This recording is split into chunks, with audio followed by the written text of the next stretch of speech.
Hindi nyo ba pakikinggan yung kapatid niya? Okay lang, pakikinggan. Yun nga lang, masama ang loob namin dahil pinagkukulong, kinakasuhan ang minority. Yun lang, parang hindi ko kaya eh. You're also... Masama ang loob ko dyan eh. Nagpo-protest na din po kayo, kaya din kayo nakalitin din po. Kasi it was mentioned by Senator Cayetano. Last year, itim din ako eh. Diba?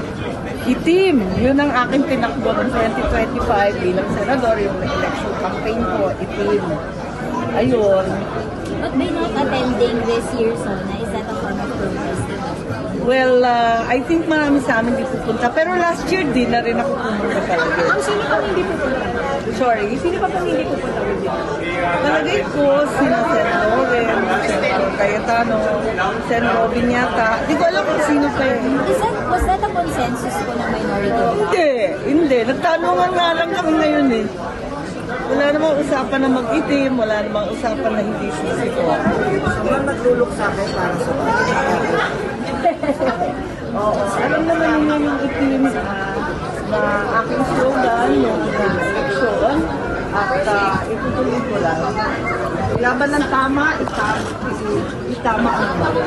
Yun, laban ng tama, itama ang mali.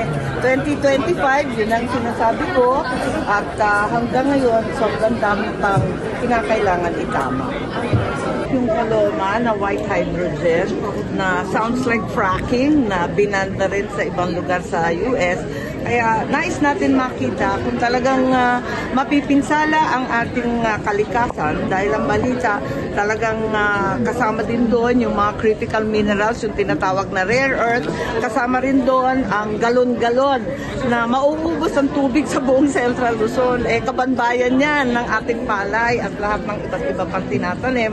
At syempre, yung kuryente na ngayon na bibill shock tayo sa ating Meralco bills, isipin nyo, magiging zero pa yung elektrisidad kasi yung mga data center na pagkalaki-laki, uubusin din lahat ng kuryente.